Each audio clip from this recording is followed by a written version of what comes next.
So I was able to diminish her hyperpigmentation by like a landslide. She walks around with no makeup anymore. Her dermatologist. Welcome to the Beauty Talk podcast, where we feature how the best medical practitioners help their patients to look better, younger, and healthier. Now, enjoy the show, and here's your host. Daniel Gao here. I'm the host of Beauty Talk. We feature the top medical practitioners in health and beauty, both inside and out. I have Indiana Madrid, who is a licensed esthetician, spa owner, an educator with a passion for results-driven skincare and empowering professionals in the beauty industry. She is the founder of M-Spa in Rio Rancho, New Mexico, and also leads the Aesthetics Academy of New Mexico, training licensed professionals in advanced aesthetics.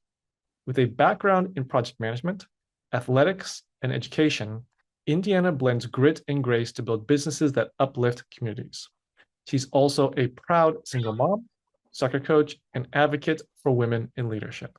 So Indiana, welcome and glad to have you here. Hi, thank you for having me. Yeah, so let's dive right into it. How did you first get interested in aesthetics?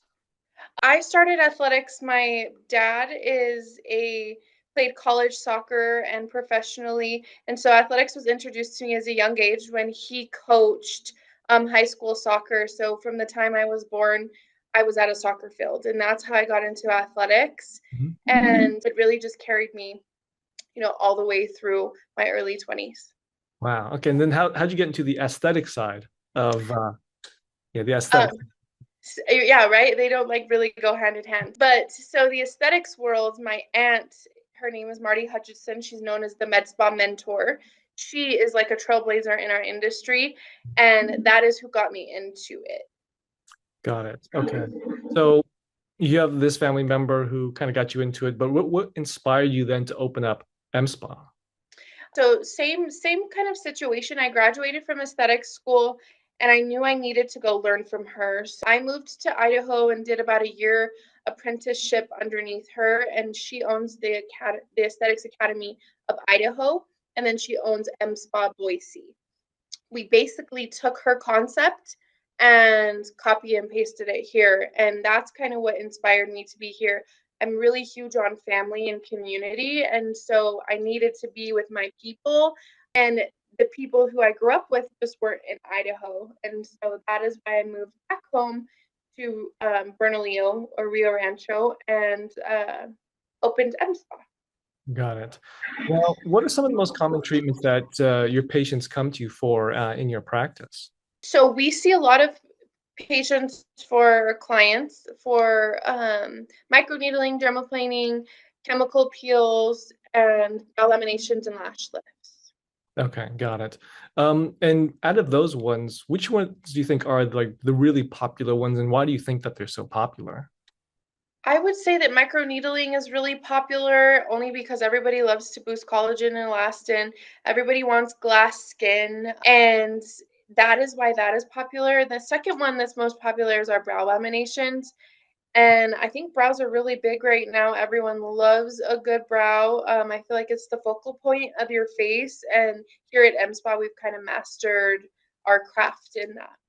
Got it. Okay. And I want to talk a little bit more about what really differentiates your practice from others in the industry. So, I mean, I think you have a really strong background with your aunt having just a lot of experience in the space. But what would you say are some of the other things that really kind of sets your practice apart from the other ones? So this morning, my staff and I were actually talking about this. I think what's different is sometimes you'll go to a spa and you just get like the relaxing, aromatherapy, maybe not results driven. And then you go to another spa that is just clinical, only, they get you in for a microneedling. There's no like massage, there's no aromatherapy. And at M-Spa, we've kind of combined in both. So you get to come to us and you get to have that relaxation with that results-driven skincare. Got it. Okay. Now, when it comes to the education portion, since education is a really big component of medicine, also kind of to your point is that your aunt helped a lot out with that educational part. So in turn, how do you approach educating your patients really on the benefits of the treatment you provide and just helping and guiding them, like what is really gonna be helpful for them. Yeah. So we do an extensive consultation. We have them fill out, some pre-forms, and then when they come in, we make sure that we're addressing exactly what their concerns are. And if that concern is, say, hyperpigmentation, for instance, we let them know that when you're in New Mexico and the heat, and most of us are Hispanic or have some ethnicity to us, and so hyperpigmentation and melasma, they go hand in hand. In the sun and the heat, they don't. Melasma and the sun, they just don't work together. So we make sure to educate them that they need tyrosine inhibitors or a melanin suppressant. And so we just make sure that we let them know how important it is to have these things in their skincare routine, but also coming to see us every 4 to 6 weeks. We always say, like, you bake the cake at home and you come here and we frost it. And so we make sure to educate them on everything that they're doing at home and all the ingredients that are in the products. Got it. No, that's actually a really interesting point because I've never really thought much about the heat of where you are living. Like in some areas, you can be the heat is a big issue, and in other areas, the cold is more of an issue that they Right. do. So I'm curious, like between what you do in New Mexico and then what you were doing back in Idaho, Mm-hmm. was there a different, like some major differences as far as the application, as far as the treatment, or was it more of like the additional care, like how to maintain after they left the practice? So I think both places, the weather is relatively the same, which I know sometimes it's like, what? Are you serious? But it is. And so what I guess the differences would be the ethnicity for me. We were just treating different ethnic groups, different races. And so while we still dealt with a lot of hyperpigmentation and melasma, I think it's just more prominent here in New Mexico because of our ethnicity. Got it. Okay. Now, Indiana, I'm sure that you have a lot of people coming in that have some misconceptions about the treatments you provide, what you do, or even there's some myths that they kind of believe about your treatments. Would you mind sharing a couple of those common misconceptions, those common myths that you happen to hear a lot of the time? Yeah, I think the first one that came to my mind would be that dermaplaning makes your hair grow back thicker. That's not true. It actually makes your hair grow at the same rate when you take it off. So when you dermaplane, you're actually removing the epidermis as well as vellus hair that's on the face and neck and chest. So it what it does is it just makes you notice it more than it did before. It's not necessarily that it makes it grow back thicker. It's just all growing at the same rate now. Hmm. Okay, got it. Yeah. Any other misconceptions that you tend to hear quite a bit? I would say that another misconception would be that clinical skincare and drugstore skincare are the same.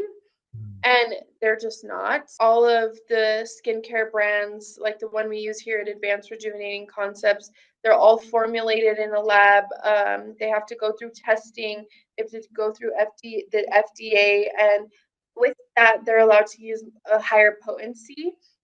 Where a drugstore skincare only uses 0.1% of something and then says it's in there. And so the common misconception is that, well, this says salicylic acid and so does this.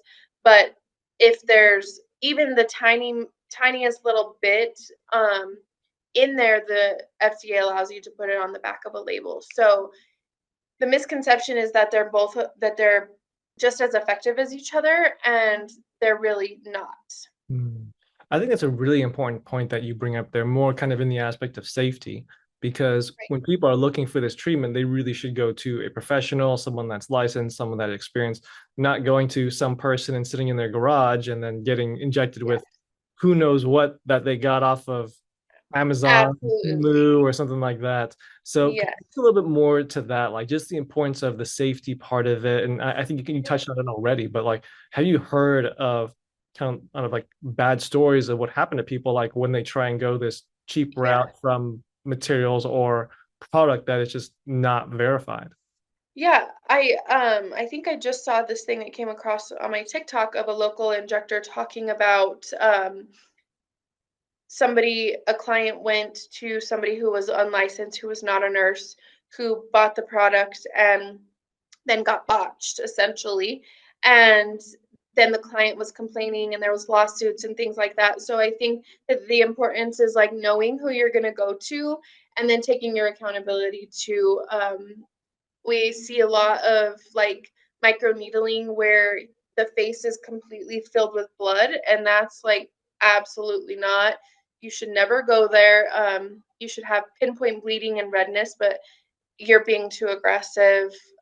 Dermaplaning, I've seen where they will use these, they're called tinkle razors that they can find at TJ Maxx, at Walmart, and they'll dermaplane themselves and then create like a dermatitis, which creates bacteria and breakouts and things like that. Okay. So I guess the moral of the story is put the extra money into going to someone who's really an Yes, expert. Don't try and go cheap when it comes to your absolutely. health, your Yeah, face, your beauty. of course, yes. I have people who have done a lash lift on themselves that they bought on Amazon and burned their lashes off. Yeah, you have to be trained, right? You wouldn't try to plumb your own house. You would hire a professional.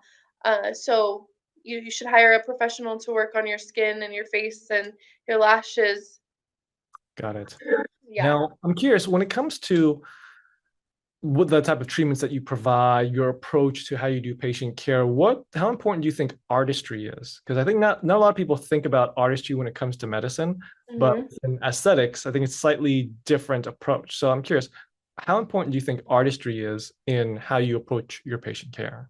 Yeah, I think that it's all about like how they when they come into your space, your energy, what your space looks like, and perfecting your craft. So we talk a lot about in our staff meetings, what does that mean for you? And not trying to do 100 things because there's lots and lots and lots of services that you can do in this industry. And so I think for me, it's having a really good environment, clean, not too much going on, not constantly changing your vibe and your aesthetic, checking your emotions as the person who's going to, touch and do and see patients at the door is what I say a lot.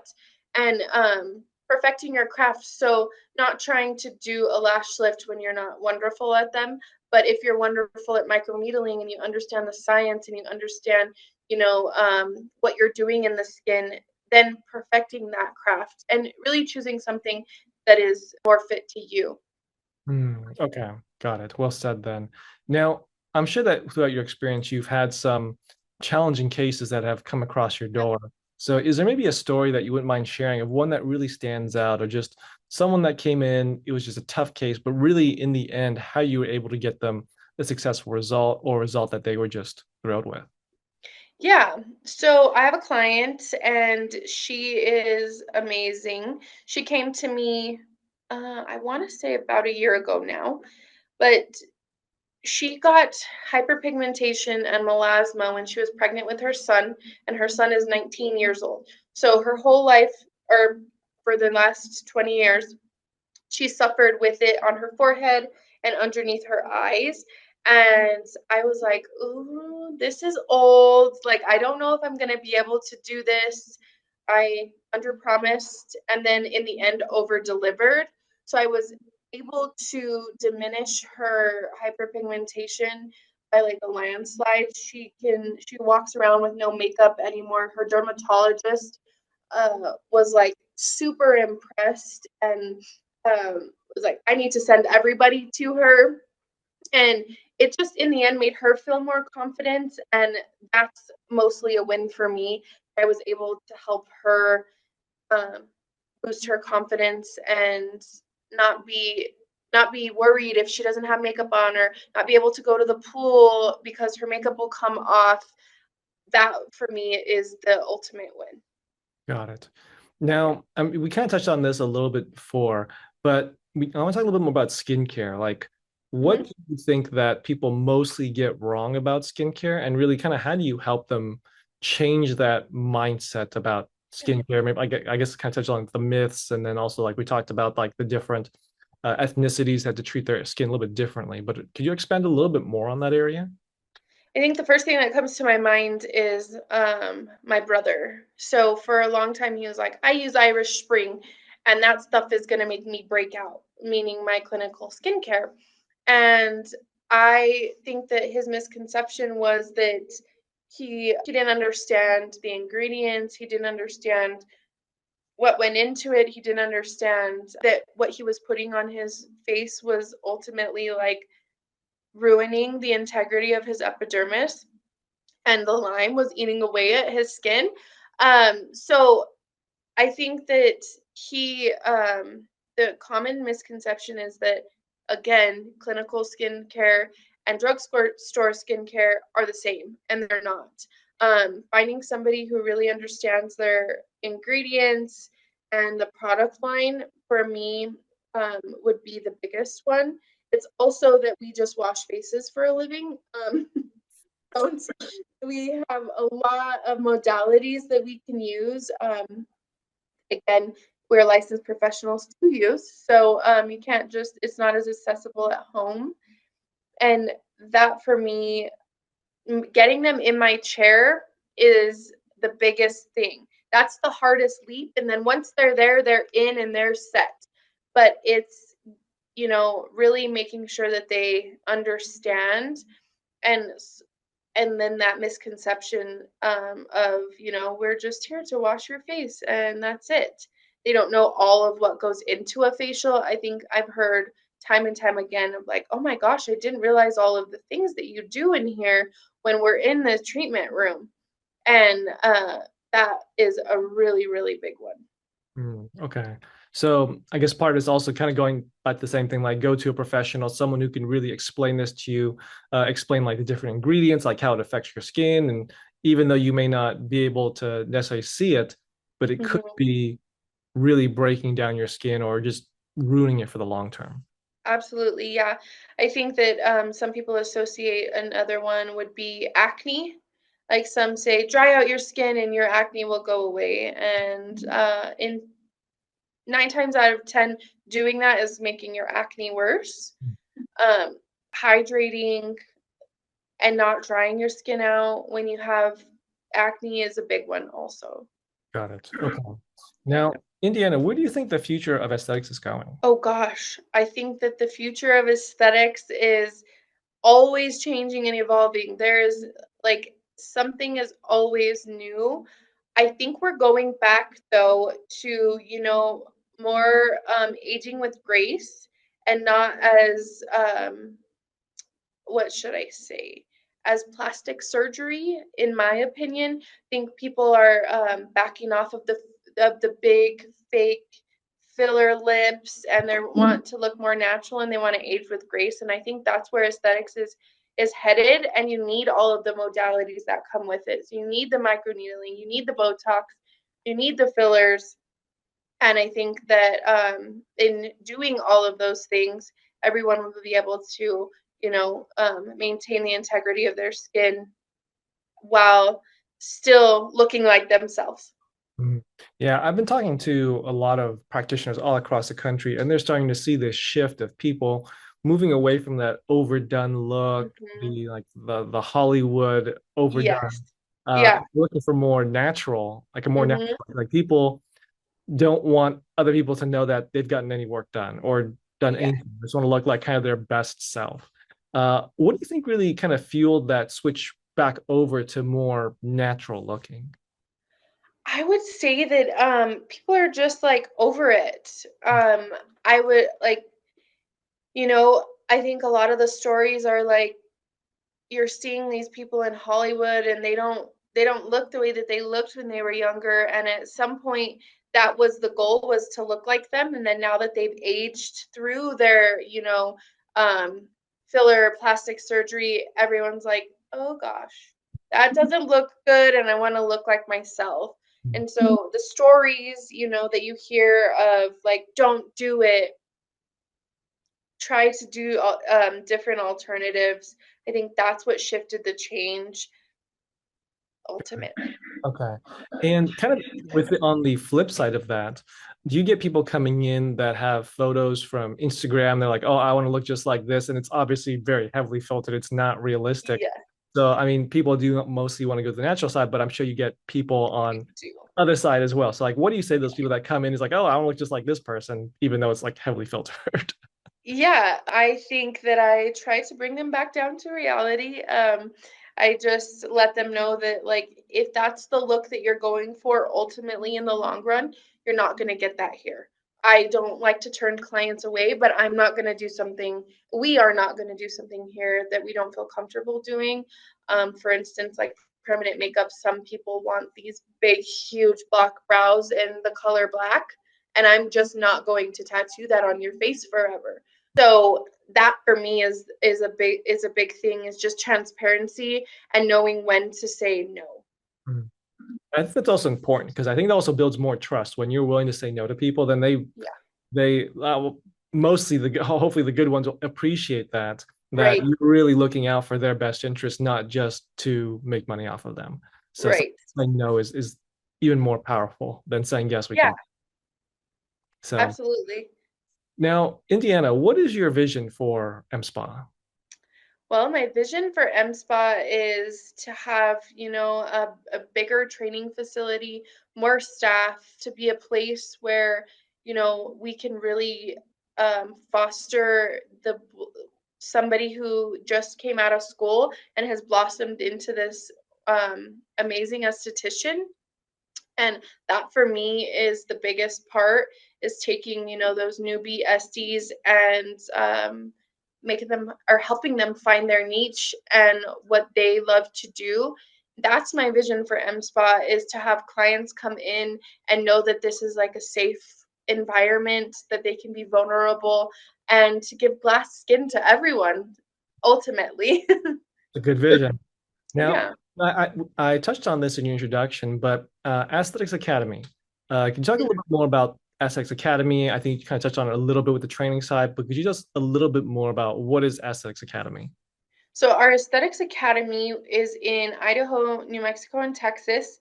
We train licensed professionals. So if that's an esthetician, a cosmetologist, a nurse practitioner, a registered nurse, they're all allowed to take our classes, and we train them on the more extensive stuff. So the stuff that you don't learn in school. They're not going to teach you dermaplaning. They're not going to teach you brow laminations. They're not going to teach you Korean lash lifts, dermaplaning, Brazilian waxing, and laser hair removal, all of those things, Botox and filler, they're not going to teach you all of those things. So we have created a training facility to train licensed professionals in all of those advanced aesthetics. Got it. Okay. So, and this is people that want to open up their own practice or just want to get the skills, work somewhere, and then whether they want to open up their own later on down the road, it's up to them. But it's mostly just learning the skill set. Absolutely. Yes, that's exactly it. Got it. Okay. Now, for yourself, Indiana, I mean, you wear a lot of hats: business owner, educator, mom, and also soccer coach. How do you manage all these things? I mean, being a business owner by itself is hard enough, but like, how do you manage everything else along with it as well? To be honest with you, I have no idea.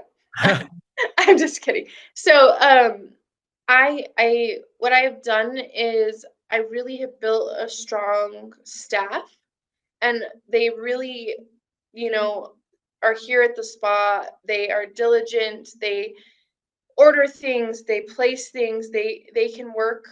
They're very self-efficient. And I think that was the biggest thing for me, is I needed a team that was able to run efficiently, and I've created that. I also have created a coaching staff that is amazing also, that kind of fills in the gaps. I also have a great partner and a family who helps a ton. So I think really fostering in your community, making those building those relationships and making sure that that is where it is at. I also have a calendar that has a whole bunch of things in it that I make sure to update diligently and look at every day, probably way too many times a day, because I don't want to miss anything. And that's kind of how I do it. We just really making strong staff, having a team effort, and a good home life and family. Awesome. Great answer.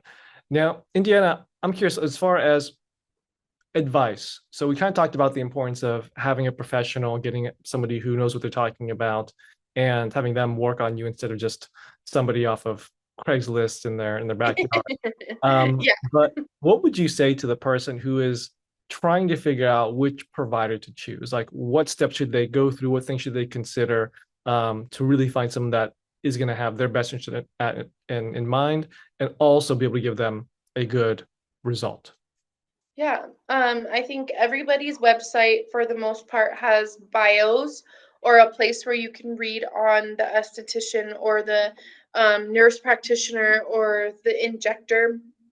And I think that you should really make sure, your values align. You should make sure that they're educated. You should make sure you're not going to their garage to get your services done.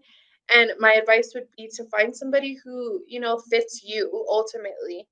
Somebody who you feel like you align with, who gives you good energy. I know that it's through a screen, but really following their social media and deciding who fits who for what. Does the spa that you want to go to only offer relaxation? Does the spa that you want to go to only offer clinical aesthetics? Or does the spa that you want to go to give you both? And I think that making sure that you find who you're looking for and somebody who especially specializes in what your concern is. Got it. Great advice. Now, Indiana, I have one last question for you, but before I ask it, I do want to point people to your website at mspaandsalon.com. Yes. Now, my last question for you is, what does beauty mean to you? Well, I think beauty means to me that you feel great. I always say look good, feel good, play good. And so I think that if you are prioritizing your hair, you're prioritizing your skin, you're prioritizing all of that, you will walk out into the world and want to conquer it. And so for me, that would be what it means, is when you feel good inside, when you feel good outside, you ultimately, walk through the world with your head held high and with confidence. Awesome. Well, there you have it, Indiana sharing her expertise. So, Indiana, where can people contact you and your practice? Yeah, so you can find us on our website. Our phone number is on there. You can book on there. You can send us a DM on Instagram. We have our own separate Instagram, so each person that works here has our own Instagrams, and then we have one M Spa Instagram where you can go and ask questions, send DMs, and that's how you'll be able to find us. Awesome. Well, Indiana, this is great. Thanks for coming on, and thanks for sharing your message. Absolutely. Thank you so much for having me. Thanks for listening to the Beauty Talk podcast. Any questions, please contact the practice directly with the contact information provided during the show. We'll see you again next time. Bye for now.